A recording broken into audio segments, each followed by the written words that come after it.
Eggshells are perhaps one of the most discarded items in kitchens around the world.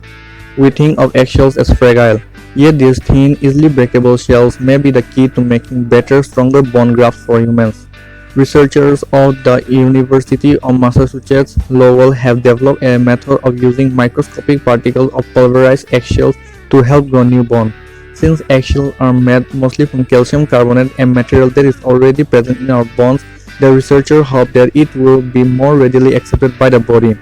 The material could one day be used to help repair the bones of the victims impacted by accidents, birth defects, or diseases.